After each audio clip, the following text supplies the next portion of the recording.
Aurelia de la Cruz's body was found at the entrance to her mountain village in southern Mexico. She'd been beaten and shot dead. Her baby boy was crying alongside her. To her indigenous Tlapanec community, her murder was a shock, but not a surprise.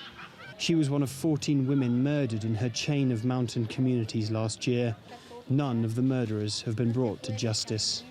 Aurelia's mother, Francisca, was told of her daughter's killing in a 5 a.m. phone call from the police.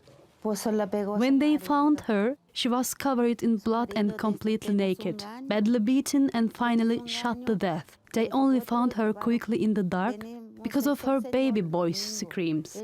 Her son had survived and was still trying to feed at her breast. The murder of women is a chronic problem in rural Mexico. Many people here blame a culture of machismo, saying it takes precedence over federal law. 120 women are estimated to be murdered in Guerrero every year. That figure is climbing, and 95% of those killings go unsolved. Here in Tlapa, the authorities have issued a red alert. That's been welcomed by local activists, who say it's the first step towards tackling the problem. Ney Vitrino is a human rights lawyer at the Tlachinolan Human Rights NGO, an organization battling femicide in southern Mexico.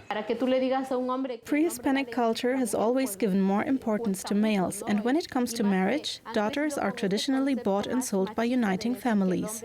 A husband will therefore often feel himself the owner of his wife, a mentality that drastically changes societal attitudes towards domestic violence. Julieta Fernandez is a federal congresswoman for Guerrero State and says tackling femicide means steady cultural education.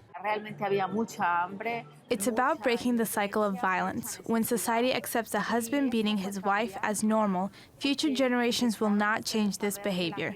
We have started adult education programs to teach these communities using empathy, and we find most success through appealing to men over the direct effects their actions have on their own children.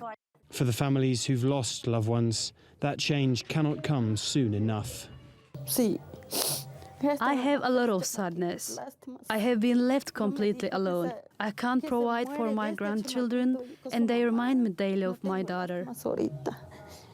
Today, a small roadside monument marks where Aurelia's body was found. It's one of many throughout these remote mountain communities where relatives of the dead suffer in silence through what many call a cultural crime. Alasdair Baverstock, TRT World, Guerrero State.